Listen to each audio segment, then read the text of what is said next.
तो यहाँ पर क्या है, आयत है, रेक्टेंगल है, जो कि इसके पहले वाले वीडियो में भी बताए हैं कि वर्ग के बारे में फॉर्मूला जो सिद्ध करके बताए थे, तो उसमें भी बताए थे कि प्रत्येक कोण समकोण होता है, प्रत्येक कोण 90 डिग्री का होता है। ठीक उसी प्रकार आयत में भी प्रत्येक कोण 90 डिग्री का ही होता है, लेकिन वर्ग में प्रत्येक भुजा बराबर होता है, लेकिन इसमें प्रत्येक भुजा बराबर नहीं होता है। इसमें आमने सामने की भुजा बराबर होता है, जिसको हम लोग लंबाई और चौड़ाई कहते हैं। तो ये हमारा हो जाएगा लंबाई, ये हो गया चौड़ाई, जिसको हम लोग लेंथ कहते हैं और ब्रेथ कहते हैं। तो ये लंबाई है तो ये भी हमारा लंबाई होगा, ये चौड़ाई है तो ये भी हमारा चौड़ाई होगा। तो लंबाई और चौड़ाई से हम लोग सूचित कर दिए सबको, ठीक है ना। तो चलिए इसका परिमाप निकालते हैं। तो परिमाप निकालने के लिए बताए हैं कि जितने भी भुज का बना हो, जो भी आकृति हो, वो सभी भुजाओं का योग कर देते हैं तो परिमाप निकल जाता है। तो चलिए इसमें जो दिया हुआ है परिमाप, तो ए बी हो जाएगा, अब प्लस क्या हो जाएगा, बी सी हो जाएगा, प्लस सी डी, अब प्लस क्या हो जाएगा, ए डी, यानी कि सभी भुजाओं का योग कर दिए। तो ए बी का वैल्यू क्या दिया हुआ है, एल, बी सी का वैल्यू बी है, सी डी का है एल है, और प्लस ए डी का जो दिया हुआ है बी है। तो यहाँ पे देखेंगे एल एल 2L हो जाएगा और बी 2B हो जाएगा।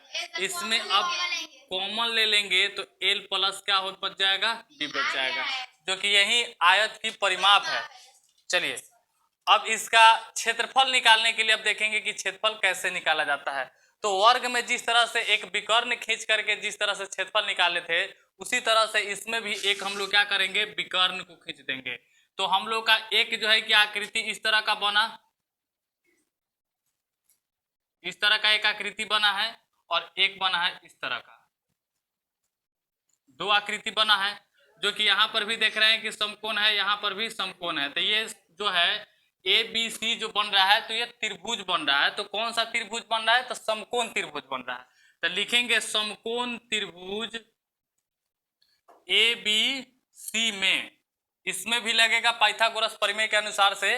तो ए बी सी में सॉरी त्रिभुज के क्षेत्रफल पर, तो इसका क्षेत्रफल हो जाएगा 1/2 आधार गुने हो जाएगा ऊंचाई। तो यहाँ पर देखेंगे 1/2 आधार हम लोग का ये भी मान सकते हैं, आधार हम लोग ये भी मान सकते हैं। एल हो जाएगा और गुने ऊंचाई हो जाएगा बी, यानी एल बी बटा हो जाएगा 2। अब आइए समकोण त्रिभुज यहाँ पे लिखेंगे, फिर समकोण त्रिभुज, समकोण त्रिभुज यहाँ पर निकाल दिए इसका क्षेत्रफल, और इसका हम लोग निकालना है। तो ए डी सी त्रिभुज ए डी सी में, तो इसका भी क्षेत्रफल वही होगा 1/2 आधार गुने ऊंचाई होगा। चलिए तो यहाँ पर 1/2 आधार हम लोग का क्या हो जाएगा, एल, और ऊंचाई हो जाएगा बी, यानी कि एल बी बटा क्या हो जाएगा 2। अब निकालेंगे आयत,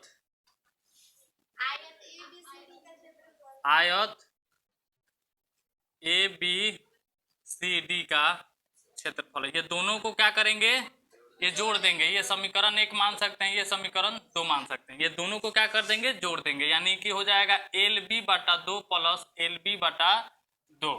ठीक है, तो ये बटा का जोड़ करेंगे तो L B plus L B बराबर हो जाएगा 2LB बटा हो जाएगा 2, कट के क्या बचेगा, एल बी बचेगा, जिसको हम लोग एल इंटू बी भी लिख सकते हैं। तो यही हम लोग का आयत का क्षेत्रफल आ गया और ये आयत का परिमाप आ गया।